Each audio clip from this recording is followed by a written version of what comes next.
तर मुंबईच्या काही सखल भागांमध्ये पाणी साचायला सुरुवात झालेली आहे। सायन परिसरात काही प्रमाणात पाणी भरलेलं आपल्याला दिसून येत आहे। आढावा घेतलाय राजू सोनवणे यांनी।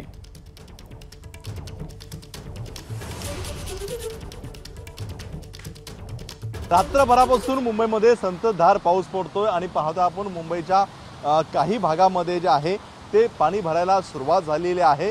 सायनचा हा परिसर आहे आणि सायनच्या परिसरामध्ये काही प्रमाणामध्ये जे आहे ते पाणी भरायला सुरुवात झालेली आहे। मात्र वाहतूक कोंडीवरती जे आहे तो तेवढा फारसा परिणाम झालेला पाहायला मिळत नाहीये।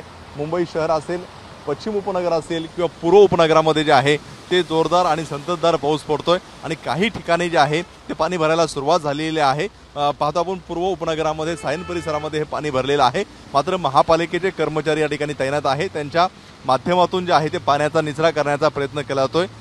वाहतूक कोंडी फारशी झालेली नाही, कारण आज शनिवार असल्यामुळे फारसे मुंबईकर असतील किंवा चाकरमाने जे आहे ते घराबाहेर पडलेले नाही, त्यामुळे तेवढा परिणाम आपल्याला पाहायला मिळत नाही। मात्र रेल्वे वरती सुद्धा जो आहे तो परिणाम झालेला आहे।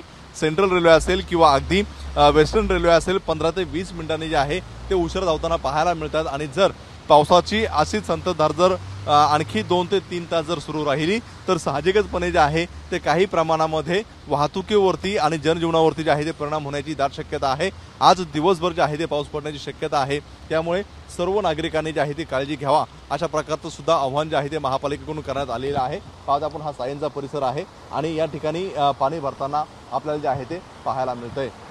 राजू सोनवणे, एबीपी माझा, मुंबई। एबीपी माझा, उघडा डोळे बघा नीट।